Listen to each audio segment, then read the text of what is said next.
மயக்கமா இருந்த திருமங்கி ஆழ்வார் எழுந்துட்டார். இப்ப என்ன நாமத்தை காதல பட்ட உடனே போன உயிர் திரும்ப வந்துருமோ இல்லையோ, அதனால போன உயிர் திரும்ப வராப்புல இருந்தது ஆழ்வாருக்கு. எழுந்து உட்கார்ந்து விட்டார். இன்னும் கிளி சொல்லிட்டு இந்த கையில தான் பிடிச்சிருந்தா திருமங்கி ஆழ்வார். இந்த கையிலேயே இந்த கிளி சொல்ல ஆரம்பித்ததாம்.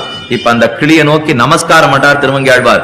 வளர்த்ததனால் பயன் பெற்றேன் வருகவென்னு, உன்னை வளர்த்ததுனால என்ன பிரயோஜனமோ அதை நான் பெத்துட்டேன். ஏன்னா திருநாமத்தை திரும்ப சொல்லி என் உயிரை காப்பாற்றி கொடுத்தாயே, வளர்த்ததனால் பயன் பெற்றேன் வருக வருகன்னு கூப்பிட்டாரான் திருமங்கி ஆழ்வார். இந்த இடத்துல ரொம்ப முக்கியமான அர்த்தம் பார்க்கணும்.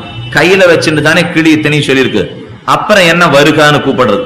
அதை ஞானம் அங்க உட்காந்துருந்ததுன்னா வருகான்னு கூப்பிடலாம். இந்த கையில இருந்த கிளியை போய் என்ன பண்ண முடியும்னா, இவ்வளவு தூரக்கு இருக்கிறது பிடிக்கலையா இப்ப திருமங்கி ஆழ்வாருக்கு.